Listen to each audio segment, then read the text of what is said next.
Okay so जैसे मैंने बताया था आपको लास्ट वीडियो में कि इस वीडियो से हम स्टार्ट कर रहे हैं अपना CCNA ट्रबल शूटिंग वाला पार्ट है ना। सो उससे पहले लेट्स सी कि जो कुछ कॉन्फ़िगरेशन कमांड्स हैं, कुछ वेरिफिकेशन कमांड्स हैं सिस्को की, तो उनको काइंड ऑफ रिवीजन कर लेते हैं हम, क्योंकि फिर तो हम आ जाएंगे topic by topic trouble shooting के ऊपर, कॉन्सेप्ट बाय कॉन्सेप्ट। तो एक बार देख लेते हैं कि क्या कुछ हमने मेजरली थोड़ा थोड़ा सा पढ़ा हुआ है। रिफ्रेश हो जाएगा एक तरह से, या तो जस्ट आपने CCNA बहुत अच्छे से CCNP पढ़ लिया हो तो वो बहुत दिन हो जाते हैं तो चीजें भूल जाती हैं। तो जस्ट लेट्स उसको थोड़ा सा अनकवर कर लेते हैं, तो not spending too much time on those details. सबसे पहला क्वेश्चन क्या है यहाँ पे, how to log in to global configuration mode. तो I am assuming everybody know this. तो moving forward, clear text passwords उनको इनक्रिप्ट कैसे करें। तो service password encryption, you know that. ये सब कुछ किया हुआ हमने। अगर कुछ ऐसा क्वेश्चन आया जो हमने टच नहीं किया होगा NA NP में, NA में CCNA में स्पेशली, या फिर जिसपे ज्यादा हमने एम्फेसाइज नहीं किया होगा, तो विल डिस्कस दैट अदरवाइज। तो इनेबल पासवर्ड कैसे कॉन्फ़िगर करें। सिस्को 123 पासवर्ड होना चाहिए, प्रिविलेज 1115 होना चाहिए। इनेबल पासवर्ड सिस्को 123, ठीक है, तो डिफॉल्ट 15 होता है। अदरवाइज अगर आपको किसी भी पासवर्ड का प्रिविलेज लेवल चेंज करना है तो आप उसमें सिंपली क्या कर सकते हो, जैसे इनेबल पासवर्ड और आपने बोला सिस्को, जो भी आपका रिक्वायर्ड पासवर्ड है, और यहाँ पे क्या लिखा आएगा, लेवल, क्या क्वेश्चन मार्क आएगा, अम्म, अच्छा इसमें नहीं दिखा रहा। ओके, पासवर्ड लेवल पहले आएगा, ठीक है। तो जैसे लेवल में अगर आप देखोगे तो 1 to 15, डिफॉल्ट क्या है आपका 15 है। रिड्यूस करना चाहते हो 3 4 5 10, ये मैंने आपको रोल बेस एक्सेस जो कंट्रोल था CCNP में उसमें बताया था। बट लेट्स से आप फुल कंट्रोल देना चाहते हैं, तो उसके बाद फिर आप क्या करिए, अपना पासवर्ड डालिए, सिस्को 1 2 3, ठीक है। तो इस तरह से आप अपना परमिशंस या लेवल ऑफ राइट चेंज कर सकते हैं किसी पासवर्ड का किसी यूजर के लिए, ठीक है।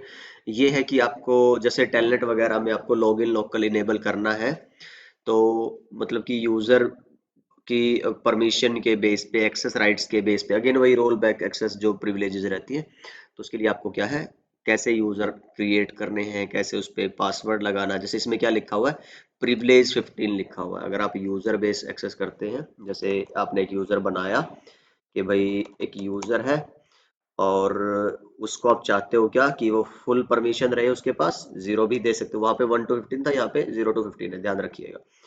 और फिर अगर आप देखोगे यहाँ पे आप अपना बहुत सारी चीजें हैं जो कर सकते हो, पासवर्ड है जिनमें से एक आप पासवर्ड लगा सकते हो, ठीक है। चलिए, और क्या होता है आपका लोकल ऑथेंटिकेशन, यही मैंने आपको बताया था अभी।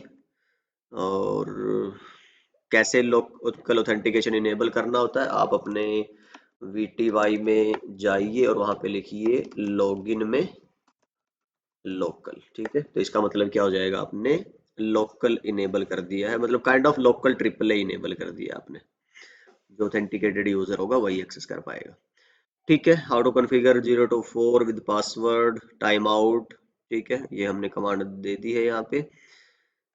ओके, लोकल ऑथेंटिकेशन मैंने बता दिया आपको। कंसोल पोर्ट पे पासवर्ड कैसे लगाएं आपको पता है। टाइम वगैरह कैसे सेट करना है ऑलरेडी डिस्कस्ड। डोमेन नेम ये SSH में मिल जाएगा आपको, कैसे सेट करना है। SSH की एक कंडीशन है कि जब तक आप उस पर डोमेन नेम कॉन्फ़िगर नहीं करते आप अपनी कीज जनरेट नहीं कर सकते, तो ये उसके लिए था। SSH वर्जन 2 कैसे इनेबल करें, कीज कैसे जनरेट करें, तो ये उसी का पार्ट है। और आपको ट्रांसपोर्ट इनपुट सिर्फ SSH यूज हो, ना टेलनेट हो ना कोई और, तो उसके लिए आप ये कमांड रन कर सकते हो, ठीक है। ऑल कर दोगे तो टेलनेट SSH सब चलेगा। ये SNMP कैसे कॉन्फ़िगर करना है, और पासवर्ड प्लस उस पे राइट्स क्या देने हैं। RO मतलब read only, RW means read and right, ठीक है। कम्युनिटी स्ट्रिंग बेस काम करता है SNMP, आपको ध्यान होगा। अगर ये है आपका कोई सिसलॉग सर्वर आपको कॉन्फ़िगर करना है एक्सटर्नल, तो कैसे कॉन्फ़िगर करें, तो लॉगिंग होस्ट और उसकी IP जो सर्वर होगा आपका बेसिकली, है ना। आप अपने इंटरनल इनेबल करवाना चाहते हो तो उसके लिए भी क्या है कि जो लॉगिंग आप बफर्ड यूज कर सकते हो, तो आपकी जितनी भी यहाँ पे मैसेजेस होंगे वो आपकी रैम में, राउटर की ही रैम में स्टोर होते रहेंगे। और फिर वो शो कैसे करने हैं, शो लॉगिंग में यहाँ पे आपको इस तरह से मैसेज दिख जाएंगे, 22 मैसेजेस लॉग्ड ना, ये सारे। चलिए, देन डीएनएस सर्वर कैसे कॉन्फ़िगर करना है, इंटरनेट कैसे चलाना है अपने डिवाइस पे, तो उस पे पहले कमांड क्या थी एसएसएच के लिए, डोमेन नेम, इसमें क्या है नेम सर्वर। तो एक से ज्यादा भी आप डीएनएस सर्वर कॉन्फ़िगर कर सकते हैं। जैसे आईपी नेम सर्वर में देखोगे तो यहाँ पे मैक्सिमम ऑफ 6, तो 6 सर्वर आप बना सकते हो। ठीक है, वीआरएफ भी आप यहाँ पे स्पेसिफाई कर सकते हो। ठीक है, और अच्छा एच टी टी पी अगर आपको एक्सेस इनेबल करवाना है राउटर के अंदर कि भाई इसका आप जी यू आई से इस राउटर का एक्सेस ले पाओ, तो उसके लिए क्या कर सकते हो, I P H T T P server. तो ये होगा एच टी टी पी के लिए, I P H T T P secure server होगा H T T P S के लिए। ठीक है, क्योंकि इसमें इंक्रिप्शन और वो सब इनेबल हो जाती है। देन एनटीपी सर्वर कैसे कॉन्फ़िगर करना है, गिवन है। वेब बेस्ड मैनेजमेंट अभी बता दिया मैंने आपको, ऑथेंटिकेशन लोकल रखनी है या एक्सटर्नल, वो भी आप यहाँ पे इसमें लोकल है। अच्छा, ये हमने राउटर की कर ली थी, या फिर कह लीजिए कि कॉमन है ये राउटर और उस स्विच में, दोनों में यही चलेगा। तो अब ये किसका आ गया, आपका स्विच के केस में आ गया भाई। वीलन 10 में किसी एक पोर्ट को, फॉर एग्जांपल 0/9 है, कैसे एक्सेस करें। जैसे इसमें वीलन 10 लिखा था ना, तो हमने यहाँ पे वीलन 10 लिखना चाहिए था, चलो ये मिस्टेक है।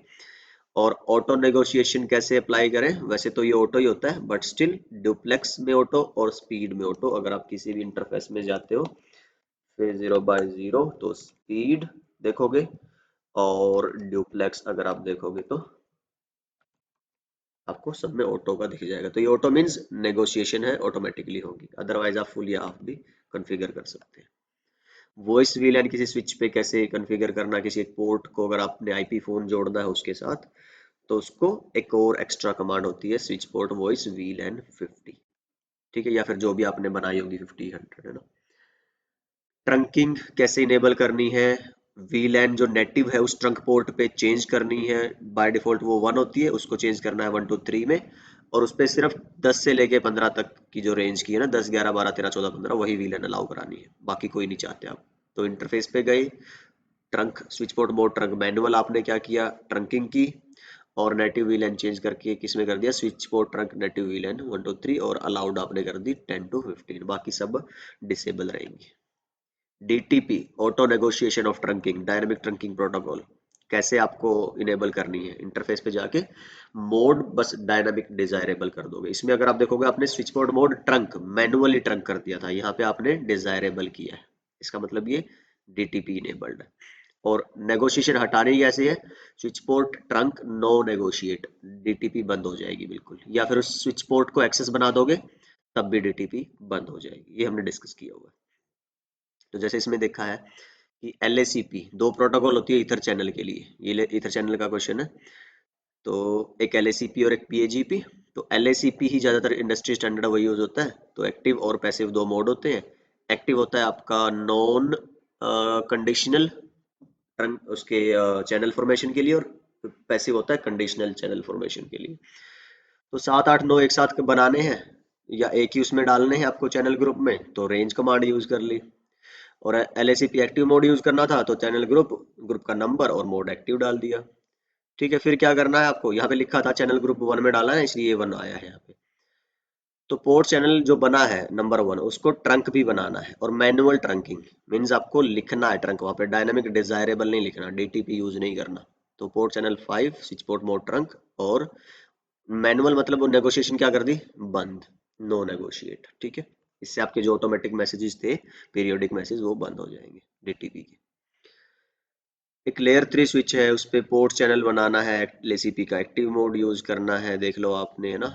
तो लेयर 3 स्विच पोर्ट है ना, तो लेयर 3 के लिए आपको क्या करना है, उसको as a no switch port आपको कमांड यूज करनी है। ठीक है, क्योंकि उसको लेयर 3 बनाना है, स्विच पोर्ट मतलब लेयर 2, और नो स्विच पोर्ट करते ही वो पोर्ट किसकी तरह बिहेव करने लगेगा, आईपी पोर्ट की तरह। ठीक है, लेयर 3 की तरह। ठीक है, पोर्ट चैनल 3 में डालना है, तो चैनल ग्रुप 3 और मोड एक्टिव लिखा ही हुआ है। अब उसको क्या करना है, ऑल्सो कॉन्फ़िगर आईपी भी देनी है, इंटरफेस पोर्ट चैनल 3 आईपी और नो शटडाउन। ठीक है, एंड रैपिड पीवीएसटी, अब ये क्वेश्चन एसटीपी का है आपका। तो रैपिड पीवीएसटी कैसे ग्लोबली किसी स्विच पे इनेबल करनी है, देख लो आप। Spanning tree mode by default होती है कौन सी, एसटीपी, और रैपिड करना है तो ये रैपिड पीवीएसटी कमांड आपको रन करनी है। पोर्ट फास्ट और बीपीडी गार्ड, पोर्ट फास्ट होता है आपके एसटीपी के प्रोसेस को एक तरह से बाईपास करने के लिए, और उसकी प्रोटेक्शन के लिए बीपीडीयू गार्ड होता है। तो किसी भी इंटरफेस पे जाइए, या फिर नंबर ऑफ इंटरफेसेस आप रेंज कमांड से चूज कर सकते हो। एक्सेस वीलैन, तो जिसका पार्ट बनाना है उसको बना दो। इस इंटरफेस को फॉर एग्जांपल हमने वीलैन 50 का पार्ट बनाया है, तो स्पैनिंग ट्री पोर्ट फास्ट की कमांड चला दो, और बीपीडीयू गार्ड इनेबल होता है बीपीडीयू गार्ड को ऑन करने के लिए। लेयर 2 स्विच है, डिफॉल्ट गेटवे। अच्छा, ये शायद मुझे नहीं पता, आप कमेंट में बताना कितने डीपली आपने सीसीएन ने पढ़ा है, आई गेस। तो मुझे बताइएगा कि हमने सीसीएन ने स्विचिंग के अंदर ये कॉन्सेप्ट किया था कि नहीं किया था। मैं बाकी आपको करके दिखा देता हूँ दोबारा से। इसका मतलब क्या है कि अगर मैं देखूँ यहाँ पे राउटर पे मेरा क्या है 10.0 20.0 का यहाँ पे क्या है नेटवर्क है, इसमें भी 10.0 20 और 30 का नेटवर्क है। इसमें तो राउटर का आप क्या कर सकते हो, एक्सेस अलाउ या ब्लॉक कर सकते हो, ठीक है। या फिर अभी अगर मैं बाय डिफॉल्ट देखूं तो क्या करूं, एक बार मैं इस पे चेक कर लूं। शो एक्सेस लिस्ट बनी हुई है, चलो मैं क्या करूं, नो एक्सेस लिस्ट वन हटा दूं। इस पे शायद इस पे ही बनी होगी मेरी, है ना, तो इस पे भी कर दूं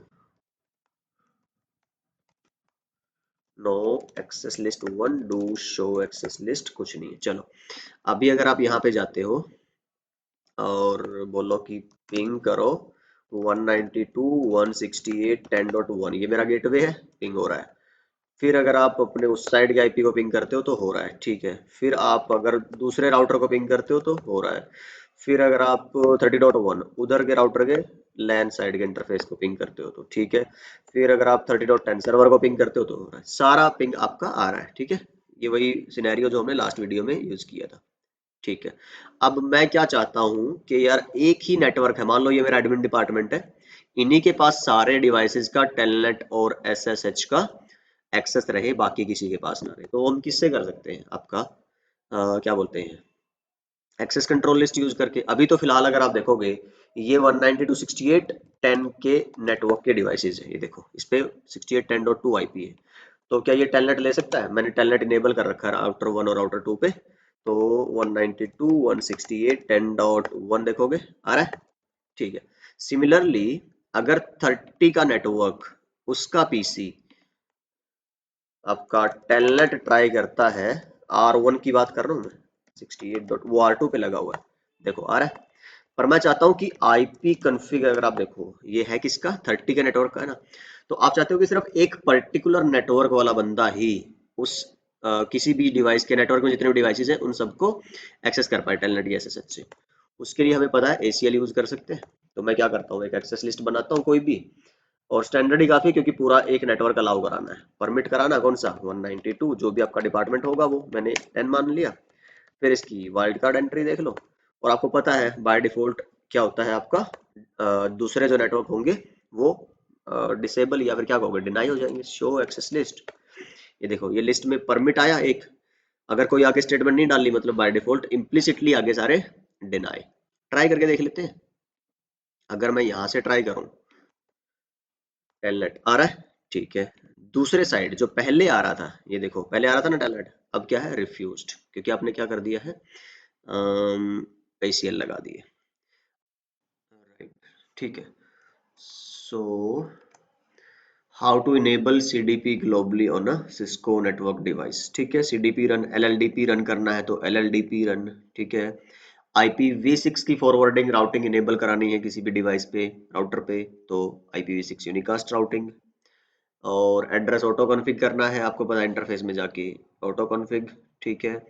और EUI आपको यूज करना है तो आप मैनुअल एक पार्ट नेटवर्क अपना दीजिए नेटवर्क वाला।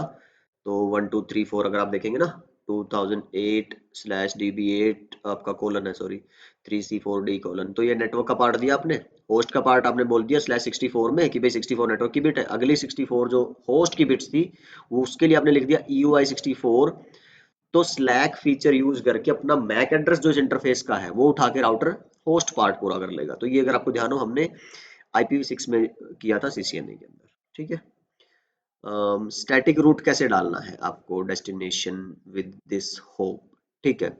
तो आपको पता है स्टैटिक रूट कैसे डालना है, डिफॉल्ट रूट कैसे डालना है। अच्छा फ्लोटिंग स्टैटिक रूट का I don't know, again same in the comment आप बताइए मुझे ये मैंने करवाया था या नहीं करवाया, या करवाना है कोई पर्टिकुलर वीडियो इसके ऊपर। दूसरा कंसेप्ट हो गया ये डिफॉल्ट गेटवे का और फ्लोटिंग स्टैटिक रूट का, है ना।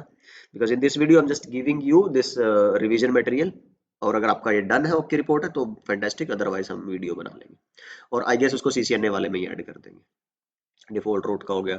OSPF V2 कौन सा होता है, जिसमें आप नेटवर्क की कमांड यूज करके किसी भी उस इंटरफेस के नेटवर्क को एडवर्टीज कराते हो OSPF के अंदर, ठीक है। और V3 कौन सा होता है, जिसमें आप ये इस तरह की कमांड चलाते हो, IP OSPF नंबर, उसका प्रोसेस आईडी, और किस एरिया में उस इंटरफेस को या उस सबनेट को रखना है। और टिपिकली हम V3 में इसको यूज करते हैं IPv6 के लिए, ठीक है। But not necessarily, you can do the same for version 2 also for IPv4। Network type change करना है तो अगेन इंटरफेस पे गए, IP OSPF नेटवर्क, फिर यहाँ पे जो भी करना है पॉइंट टू पॉइंट या वटेवर, है ना। और फिर आपको DR इलेक्शन डिसेबल करना चाहते हो कि ये राउटर DR और BDR बने ही ना, तो प्रायोरिटी क्या कर दो उसकी, 0, यू नो दैट। स्विच पे आ जाते हैं कि आपको पोर्ट सिक्योरिटी कॉन्फ़िगर करनी है, ये गिवन आपकी रिक्वायरमेंट्स है। इंटरफेस पे गए, switch board port security command run की, मैक एड्रेस आपने स्टिकी बता दिया और एक ही मैक आपने अलाउ करवाया है। DHCP स्नूपिंग, ये सिक्योरिटी का क्वेश्चन है, और पर्टिकुलर VLANs पे आपको लगानी है, तो VLAN 1 और 20। लेट मी ट्राई कि ये चल जाती है क्या। पैकेट ट्रेसर पे तो नहीं चलेगी, बट लेट्स सी। मैं अगर इसमें बात करूं IP DHCP स्नूपिंग, अच्छा ये राउटर है ना। ओके, मैं स्विच ट्राई करूंगा GNS3 के अंदर। नहीं तो आप एक काम करना, GNS3 में स्विच लेके देखना, ठीक है। इधर स्विच राउटर है जैसे ये, इसको ऑन कर लो। मेरे को टाइम लग जाएगा इसलिए मैं थोड़ा अवॉइड करना चाह रहा था, बट ठीक है। आप क्या करना, इसमें जाके और देखना ये कमांड आपको कौन सी कह रहा था मैं, ये वाली। तो कोमा लगा के आप मल्टीपल VLANs एक साथ सब स्पेसिफाई करवा सकते हो, ठीक है। पैकेट ट्रेसर में अगर आप ट्राई करोगे इसमें नहीं होगा। जैसे अगर हम इधर जाते हैं, अच्छा ये तो लैपटॉप है, कोई स्विच अगर आप लेते हो पैकेट ट्रेसर में, तो इनेबल, अच्छा इसमें पासवर्ड है क्या, और interface let's say FA0x1 IP DHCP snooping, और फिर इसमें VLAN की ID। अच्छा तो हम किस पे, इंटरफेस पे करवा रहे हैं इसलिए क्या, ओके। DHCP स्नूपिंग और VLAN 1 और कॉमा 20, अरे चल रहा है, ठीक है जी। इस तरह से आप करवा सकते हो, फैंटास्टिक। नेक्स्ट क्या है, लिमिट रेट के लिए फिर वही, उसके अंदर आपको जाना पड़ेगा इंटरफेस में। ट्रस्ट बताना है कि इस पे आप ट्रस्ट करते हो, इस इंटरफेस पे। और उस पे फिर अगर एक और तरह का जो अटैक था ना कि नंबर ऑफ पैकेट्स आप ज्यादा भेज के उसको ओवरवेलम कर दो, उसके लिए फिर आप लिमिट रेट करा दो 30, 50, 20 जो भी। अगेन ये सिक्योरिटी के अंदर पड़ा हुआ है, हमारा जो CCNA सिक्योरिटी वाला पार्ट है उसमें डायनामिक जो DHCP dynamic host configuration protocol, उसमें स्नूपिंग भी पड़ा है और ARP भी, दोनों को ही हम as a target vector use कर सकते हैं नेटवर्क में अटैक्स के लिए। ठीक है जी। ARP इंस्पेक्शन कैसे कराना, वही सेम है जैसे उसमें DHCP लिखा था, इसमें आपने क्या लिखा है, ARP लिखा है। उसमें स्नूपिंग था, इसमें इंस्पेक्शन है। DHCP सर्वर पूल कैसे कॉन्फ़िगर करना है, तो आई गेस ये मेरे को ज़्यादा बताने की जरूरत है नहीं, ये हमने IP सर्विसेज जो है CCNA के अंदर उसमें ऑलरेडी डिस्कस किया हुआ है। रिले कैसे कॉन्फ़िगर करना है ये मुझे ध्यान नहीं है, शायद CCNA में हमने किया था कि नहीं, बट CCNP में मैंने किया हुआ है ये। CCNP वाली DHCP की वीडियो देख लेना, उसमें ये कॉन्सेप्ट अच्छे से मैंने बहुत अच्छे से बताया हुआ है। DHCP रिले क्या है, किस तरह के एनवायरनमेंट में इसको यूज करते हैं, मैंने एक्चुअल एक एंटरप्राइज एनवायरनमेंट का एग्जांपल लेके इसका केस सिनेरियो समझाया हुआ है, ठीक है। तो वो आप देख लेना CCNP में। DHCP कैसे करना ये सब मिल जाएगा आपको वहाँ पे, हेल्पर एड्रेस की कमांड एक्चुअली यूज होती है। नेट CCNA में बहुत अच्छा बताया हुआ है मैंने, देख लेना, सब वही है। स्टैटिक नेट है, कैसे कॉन्फ़िगर करना है। ओके, तो इस वाली वीडियो में हमने बात कर ली थी सिस्को iOS की जो कॉन्फ़िगरेशन वाली कमांड है उनकी रिवीजन के बारे में। अगली एक और छोटी सी वीडियो रखेंगे जिसमें हम कुछ वेरिफिकेशन वाली कमांड देखेंगे हमारी, और ठीक है, फिर पर्टिकुलरली उस नेक्स्ट वीडियो के बाद हम स्टार्ट करेंगे अपना CCNA ट्रबल शूटिंग। तो मिलता हूँ आपसे अगली वीडियो में, अपना ख्याल रखिए, सीखते रहिए, सिखाते रहिए और मस्त रहिए। Bye bye.